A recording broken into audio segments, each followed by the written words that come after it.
What is up, guys? Hassan Malik back here again. And it has been a little while since I last uploaded a video, which I am very sorry for. I don't really have a reason for it. I was just feeling a little burnt out on making content, and there wasn't much going on with LEGO Star Wars, so I thought I'd just take some me time. I've pretty much spent the last week just playing a bunch of Star Wars Squadrons, which is a fantastic game, by the way. Let me know down in the comments if any of you guys have picked it up and if you're enjoying it. Anyways, I am back now, and with the Mandalorian Season 2 coming out very soon, I thought it'd be a great time to take a look back at all the Mandalorians LEGO has made, how they've progressed, and what a potential future for these characters might look like in LEGO. I think this topic brings up a great discussion about the future of LEGO Star Wars sets as a whole. But before we get into the video, I did want to give what will probably be the last reminder for the giveaway for $100 worth of your choice of LEGO sets from the LEGO store. I'll be announcing the winner in the next video most likely, but don't worry, there will be another giveaway that starts the second this one ends. All you have to do to enter is click on the card above or head over to the video with the thumbnail that you're seeing now, be a subscriber, and leave a comment and you'll automatically be entered. That's all you gotta do, super simple. Make sure you leave your comment on that video though, not this one. Enough about all that though, back to the Mandalorians. To start things off, we're going to go all the way back to the year 2000 with the first Boba Fett minifigure. Now, I know Boba Fett technically isn't a Mandalorian, although who knows, that could change in Season 2 of The Mandalorian. But he does wear Mandalorian armor, obviously, so he will be in this list.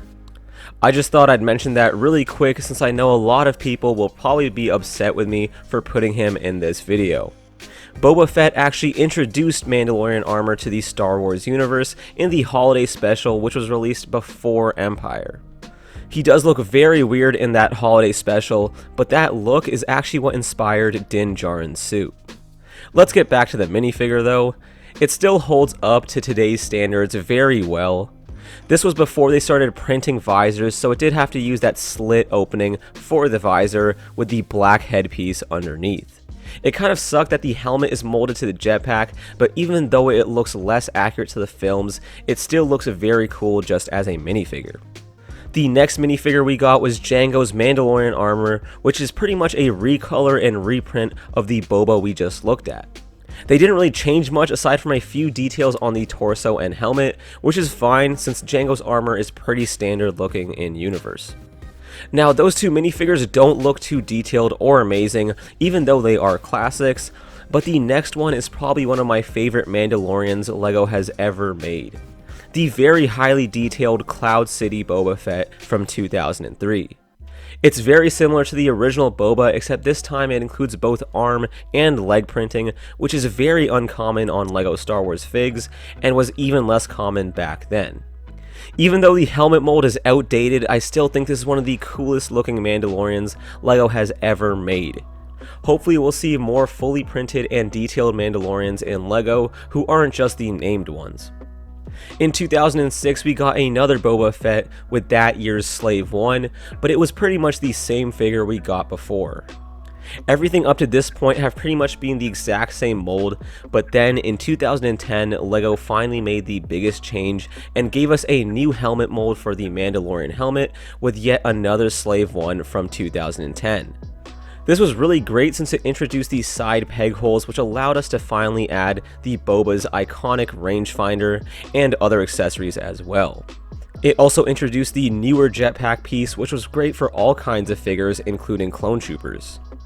Even though LEGO made this new figure that same year, they released a prototype Boba Fett suit with the older helmet mold and is a pretty nice figure, which they updated later in 2015. Let me know if any of you guys own this one. Now, I know we've only been looking at different variations of Boba and Jango, but these next few figures are actually quite different and are pretty interesting. In 2010, LEGO made a few very special Boba Fett minifigures alongside the prototype classic Boba Fett figure that we just discussed. These special minifigures are the bronze, sterling silver, and 14 karat gold variations of the famous bounty hunter.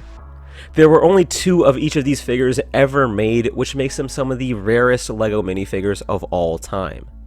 The gold and silver Boba were both given away during San Diego Comic-Con and Star Wars Celebration in 2010, which you could only win by entering a raffle of some sort. There was also another bronze Boba Fett released in the same year, which also only had 2 ever made. One of those 2 were given away during a May the 4th promo where LEGO randomly put this minifigure in Star Wars sets that were purchased in the US and Canada. And since it is so rare, it is apparently worth over $5,000, which is absolutely insane. The minifigures themselves aren't that special since they are just pieces of silver and gold molded into a LEGO Boba Fett without printing or anything like that. But the fact that so few were made make these figs extremely desirable to collectors and fans. As cool as those figures were, the really sad thing is that all the figures we've discussed so far have only been different variations of Jango or Boba, which is great. I mean, he is my favorite character.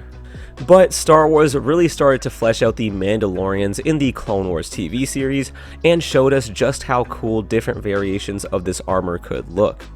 And LEGO started to recognize this in 2011 by introducing one of the best battle packs ever made, the Mandalorian Battle Pack.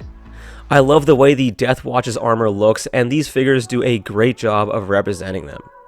It's also great that they're all the same standard trooper, since it makes this set great for army building. But the year after that, we got the leader of the Death Watch, Pre Vizsla, which may just be the best looking Mandalorian figure ever made. They added some leg printing, a very nicely printed pauldron, and on top of that, the helmet is molded in a gunmetal gray plastic with some fantastic printing. They also included the Darksaber, which looks a little bit lazy in my opinion. I know the Darksaber is generally supposed to just be a black lightsaber, so that's what LEGO made here. But the Darksaber does look quite different from the standard lightsaber, so hopefully we'll see a newer mold for it with the Mandalorian Season 2 sets. I absolutely love the way Pre Vizsla looks here in LEGO form, and it may just be the best looking Mandalorian yet. That same year, they also introduced a new Boba Fett in a great desert skiff set, but they pretty much redid the last version, except this time they included some leg printing. This minifigure looks great, although it's technically inaccurate since this is Boba in his Empire variant with the blue jumpsuit underneath the armor. In 2013, LEGO really gave us some amazing Mandalorians as well. We got an updated Jango Fett with the new molds. Jango's armor is pretty standard looking to be honest, but this figure still looks very accurate and looks quite amazing. I really like the silver used, the leg printing, and most of all the blaster pieces that look way more like the sleek pistols he uses in the movie. I'd really like to see LEGO use these pieces for blasters more often. In the same year, we also got some Death Watch Mandalorians after they've been taken over by Maul.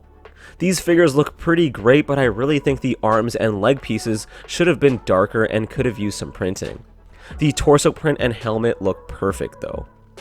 In 2014, we got a minifigure that is not really a Mandalorian at all and doesn't even look like one at first glance, Darth Revan. This is probably my favorite Sith minifigure LEGO has ever made, and for those that know this character well, you'll know that he also technically wears some Mandalorian armor.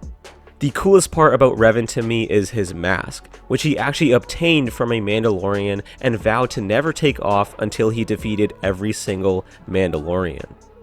So in a way he's actually anti-Mandalorian, but since that mask is technically Mandalorian armor, I thought this figure would at least be worth a mention. Next in 2015, we got yet another Boba Fett in the UCS Slave 1, but this was probably the best one ever made with the super detailed arm and leg printing and that awesome pauldron. In the same year, we also got an actual Mandalorian, that being Sabine Wren. Her helmet looks amazing and is definitely one of the more colorful Mandalorians LEGO has made over the years. I also like that they included her hairpiece as well, which is something that they should do with other Mandalorians. I know a lot of people hated Rebels, but I've always thought it was a great show and an even better addition to the Star Wars universe. So getting this minifigure is pretty cool to me. Now these technically aren't minifigures, but we also got a buildable Jango and later a buildable Boba Fett as well. which as buildable figures go are probably one of the better ones.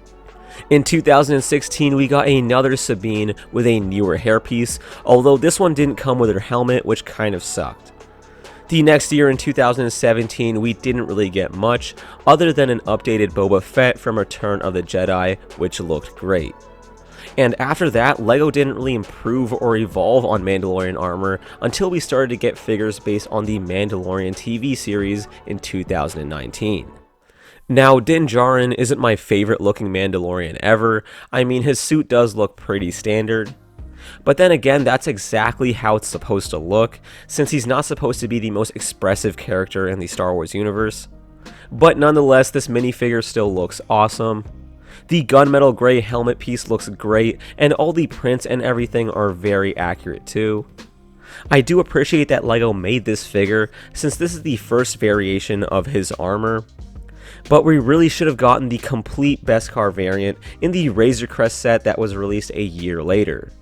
I also would have liked to see them include a jetpack piece as well, although based on the Season 2 trailers, I'm not sure how much he'll be wearing it throughout the season. As cool as it was to receive the Mandalorian himself, I think some of the best Mandalorian minifigures were the unnamed ones from the show, specifically from the new Mandalorian Battle Pack. This set has 4 of the coolest Mandalorians LEGO has made so far, and is also included in a battle pack, which makes it even better. All of these figures look great, and I love that they went with a bunch of different colors to make them all look very unique. The only thing I would have loved to see that would have made these figures even better would be if some of them included jetpacks, and if the brown and orange one included some leg printing, since that's my favorite of the bunch. And that is pretty much where the LEGO Mandalorian is currently at. Now that we've seen how Mandalorians have evolved over the years, let's talk about where they can go in the future and how LEGO can make them better. All these changes are going to seem very minor, but who knows, maybe LEGO will one day make these changes, since as time goes on, they'll really have to start ramping up the quality of their figures to separate them from previous variations. I mean, let's face it, how many times can they really improve on a figure like Boba Fett that they've made countless times over the years? The first thing that I think LEGO needs to start doing is making more named Mandalorians from all the new Star Wars media, like the Clone Wars, Rebels, and The Mandalorian. I still think it's insane that we haven't received any proper sets accurately depicting the Siege of Mandalore. We really need updated Death Watch troopers in both variants, so getting sets based on that arc would be great. Some named characters I'd like to see are Bo-Katan, Almec, Satine, Gar Saxon, and even some from Rebels like Sabine's family and Fen Rao. There are tons of characters from the TV series I'd like to see LEGO make, but Mandalorians make a lot of those top spots.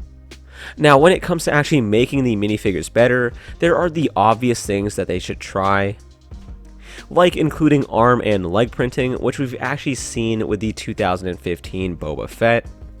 The Mandalorians we've gotten so far are pretty great, so everything I'm about to mention is pretty much nitpicking.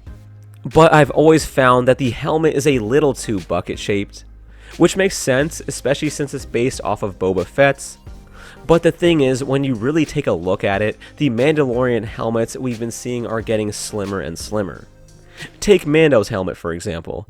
It's a lot more sleek looking than Boba's, so getting a more sleek helmet mold would be great.